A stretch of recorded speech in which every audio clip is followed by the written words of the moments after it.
పేరు పేరుతో నమస్కారము సలాము। ఈరోజు మా పాత చీఫ్ మినిస్టర్ కేసీఆర్ గారు ఇక్కడ ఖిలాఫ్ పంపిన ఈ ఉరస్ పీరియడ్లో నేను మా మసీవుల్లా ఖాన్ సాబ్ ఎక్స్ చైర్మన్ వక్ఫ్ బోర్డ్, మా అంజా గారు ఎక్స్ ఎమ్మెల్యే, మా మిట్టు నాయక్ గారు సర్పంచ్ గారు, మా నియాజీ భాయ్ గారు, మా ఖిలాఫ్ పేస్ చేసిన ఈ మా కల్చర్ ఉంది।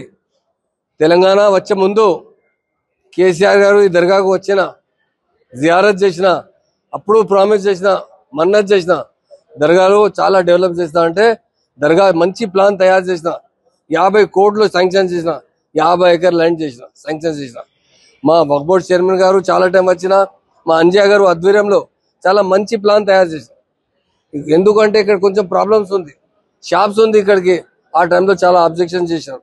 అంజా గారు షాప్లో ఉన్న మంచికి ఎట్లా సేవ్ చేయాలి, ఎట్లా ఆయనకు డిస్టర్బ్ లేకుంటే మంచి బిల్డింగ్ తయారు చేయాలి, దర్గాలో మంచి డెవలప్ చేయాలి అంటే చాలా టైం వచ్చే మా సీఎం గారికి చెప్పిన, ఇక్కడ ఉండే దాంట్లో రోజుగారు ఉంది, అందరికీ డిస్టర్బ్ చేయలేకుంటే మొత్తం ప్లాన్ చేసిన, first time plan, second time ప్లాన్లో మంచి ప్లాన్ తయారు చేసిన।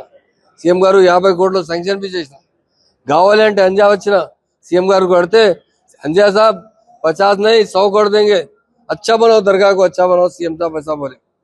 ये कांग्रेस 50 साल में क्या करी? कुछ नहीं करी। दरगाह डेवलपमेंट तो दरगाह के अतराफ का हिस्सा भी इतना गंदा हो गया था, लोगों को जियारत के लोग जो लिए आते थे उनके लिए कोई अच्छा इंतजाम नहीं था।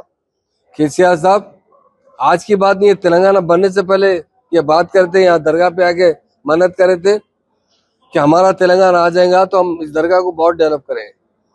तो हमारे सीएम साहब बहुत नेक इंसान है, बहुत अच्छी तरीके से सारे कौम की खिदमत की है।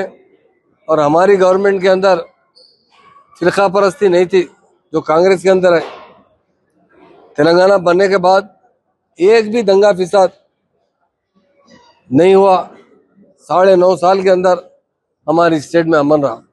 और दरगाह किसी मुसलमानों की नहीं है, सारे हिंदू मुस्लिम गंगा जमुना तहजीब की मिसाल पेश करते हैं। दरगाह का यहाँ से मन्नत मांगते हैं, मन्नतें पूरी होती है।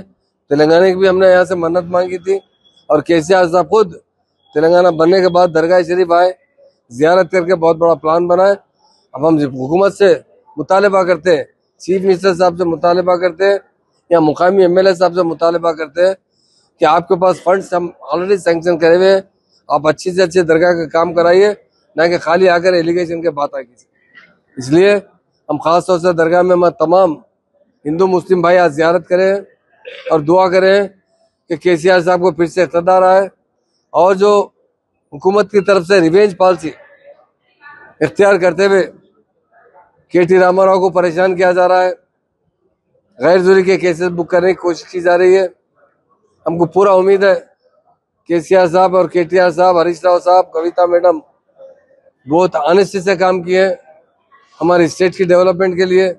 हम यहाँ दरगाह जहांगीरपुर आकर हजरत से गुजारिश कर रहे हैं कि आपकी करामात बहुत है, आप अपनी करामात से अल्लाह ताला से दुआ कीजिए कि ऐसे झूठे केसों से हमें निजात दिलाए और फिर से हमारी पार्टी को इख्तियार दे ताकि फिर अच्छे से अच्छा काम कर सके।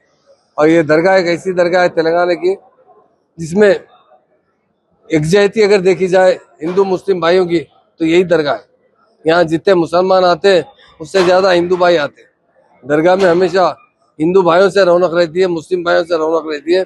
और अंजा साहब इस दरगाह की डेवलपमेंट के लिए बहुत सीएम साहब से नुमाइंदे किए और हमारे मसीउल्ला खान साहब चेयरमैन के ज़माने में बहुत अच्छा काम हुआ है। जो भी हुआ, केसीआर साहब जब एमपी थे ना, जब भी सरपंच साहब ऐसा कह रहे हैं, जब भी 15 लाख रुपए दिए थे यहाँ के बाथरूम्स के लिए, क्योंकि जब नहीं थे, टॉयलेट्स नहीं थे, पानी की टाकी नहीं थी, पानी के लिए नल के कनेक्शन के लिए, मगर मिशन भगीरथ के जरिए अंजाज साहब पूरी कोशिश करके यहाँ तक पाइपलाइन लाए ताकि दरगाह में जो आने वाले ज़ायरीन है उनकी अच्छी तरीके से खिदमत कर सके।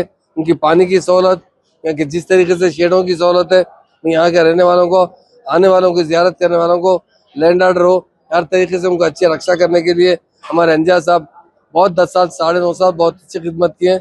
और इंशाल्लाह आने वाला वक्त भी हमारा जरूर रहेगा। हम मन्नत भी यही किए, दुआ भी यही किए कि केसीआर साहब जितना हमारी स्टेट को डेवलप किए, जितना स्टेट के अंदर अभिवृद्धि जिसको बोलते हैं, आज इंडिया में हमारी स्टेट नंबर 1 स्टेट पर लाने वाले कोई चीफ मिनिस्टर है तो केसीआर साहब। लोग कहते हैं आके तनकीद करके जा रहे हैं, मगर यहाँ 1-2 साल नहीं, 50 साल कांग्रेस हुकूमत की, 17 साल तेलुगु देशम हुकूमत की, और कोई भी चीफ मिनिस्टर यहाँ पर नहीं आया सिवाय केसीआर साहब के। इसीलिए हम बताना चाहते हैं केसीआर साहब के दिल में बुजुर्गान दीन की अकीदत है। जिस तरह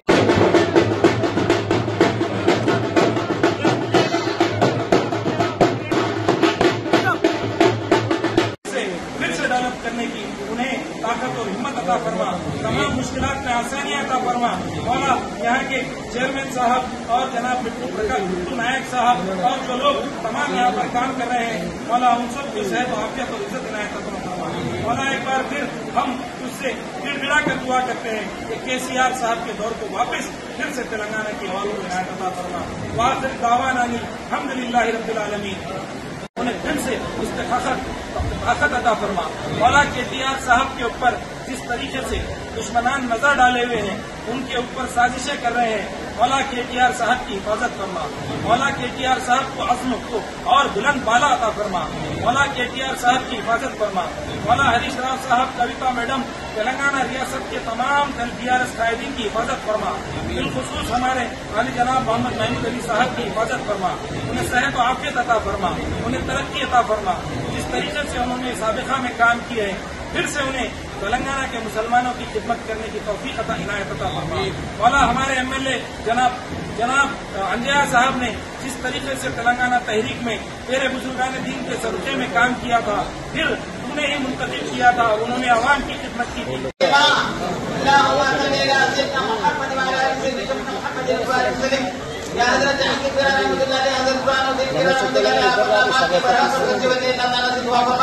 हमारे तेलंगाना के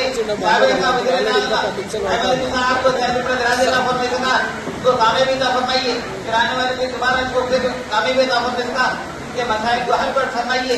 हमारे साबिका तेलंगाना स्टेट बोर्ड के सदस्य शेख मतीउल्लाह खान साहब को भी शायद राजी फरमाइए, कामयाबी फरमाइएगा। हमारे साबिका एमएलए साहब अंजय यादव साहब को भी शायद राजी फरमाइए, कामयाबी फरमाइएगा। फिर इनको आवाम के लिए काम करेगा। रमजान बोले तो हलीम याद आती, और हलीम बोले तो याद आता है हैदराबाद। आप कहीं से भी हो, आपका रिलीजन कोई भी हो, आपको अगर हलीम खाना है तो हैदराबाद आना है, पिस्ताश की हलीम खाना है। हलीम की लगाने की वजह यह है, नुमाइश में जो है अमेरिका और लंदन, जर्मनी, जितने भी जो बाहर के यूरोपियन कंट्रीज के लोग हैं, क्योंकि सर्दी बहुत ज्यादा होती है तो सर्दी के अंदर छुट्टी लेके यहाँ पर आते इंडिया को। तो हलीम चाहिए था, तो हलीम हम शुरू कर दी।